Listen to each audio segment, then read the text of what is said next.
Right, people, this is just a little video about PGR weed and weed that's grown with bud enhancers and terpene enhancers and bud hardeners, etc. Like there's a lot of gimmicky things on the market that claim to increase your terpenes, like the flavour and the smell, and that like bud hardeners that can increase your yield and make your buds solid and all that, but it just makes it look like loads of round pebbles and stuff.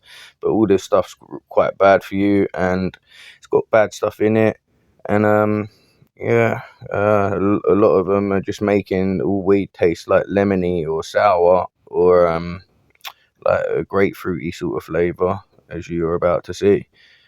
I'm just about to get a few things up, which might explain why all green at the moment is tasting nasty and sour and lemony to me.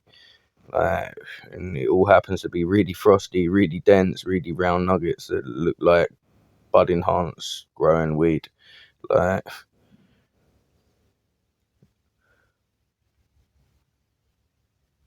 yeah, this post was saying it had arsenic in it. This guy is saying what I'm saying. It seems the limonene component will dominate the smell, making a fruity or a lemony smell, which isn't always what I want from my grows. I preferably want characteristics that the strains have, earthy, piney, caramel, or whatever. This is off of one of the terpene enhancers websites, and if you look in the middle of the page, it says there that two of these things are mycerine and limonene, and they might have a lemony or grapefruity smell. See where I'm going with this? And now this is a little bit of information about why PGRs are bad for you. The carcinogenic compounds in there, and the cancer causing, and this, that, and the other.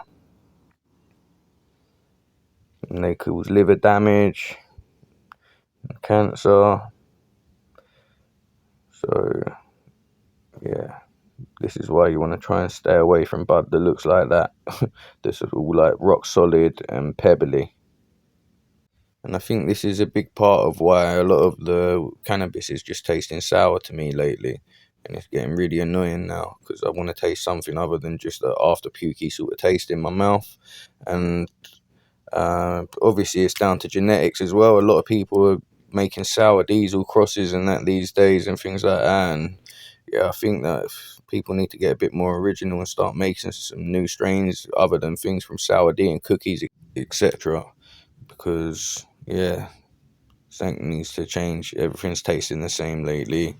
Obviously, you start making some new strains with just as much power and THC content, but just with a totally different gene pool, man. Like, start again from some of the landrace strains of Afghan and Indian land races and things like that. Or even bring back some of the creamy, sweet cheese that we all used to get back in the day, man. That would be a treat. Instead of all this sour weed nowadays.